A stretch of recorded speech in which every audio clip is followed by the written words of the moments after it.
Placenta previa means placenta first, because the placenta is the first thing within the uterine cavity. In this condition, the placenta implants in the lower uterus, close to or even covering the uterine opening, called the internal cervical os.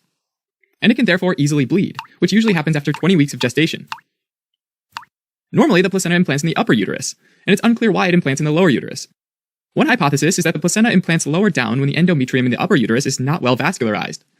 In fact, endometrial damage from things like a previous cesarean section, an abortion, which could be induced or spontaneous, uterine surgery, and multiparity or multiple pregnancies can all decrease vascularization and increase the risk of placenta previa. In other cases, risk factors for placenta previa include having multiple placentas or a placenta with a larger than normal surface area, which can both actually happen with twins or triplets, as well as maternal age of 35 years or more, intrauterine fibroids, and maternal smoking. Placenta previa is classified by how close the placenta is to the cervical os. It can be complete, where the placenta completely covers the cervical os, partial, where the placenta partially covers the cervical os, or marginal, where the edge of the placenta extends to within 2 centimeters of the cervical os.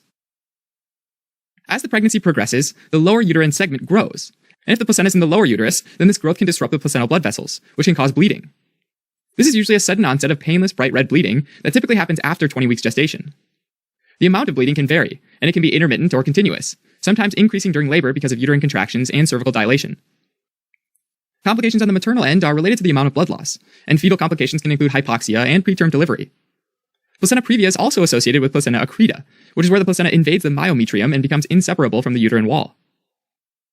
Placenta previa is often diagnosed during prenatal ultrasounds, but occasionally it's not recognized until cervical changes during labor cause bleeding to happen. For treatment or management, the main goal is to plan for and prevent preterm birth, and to manage maternal bleeding. Corticosteroids can be sometimes given to help enhance fetal lung maturity. For minor maternal bleeding, bed rest is usually sufficient, but for major bleeding, blood products and intravenous fluids might be used to support hemodynamic stability. In some severe cases, where the maternal hemodynamics are worrisome and the fetal heart rate tracing shows signs of fetal hypoxia, an immediate cesarean section can be performed.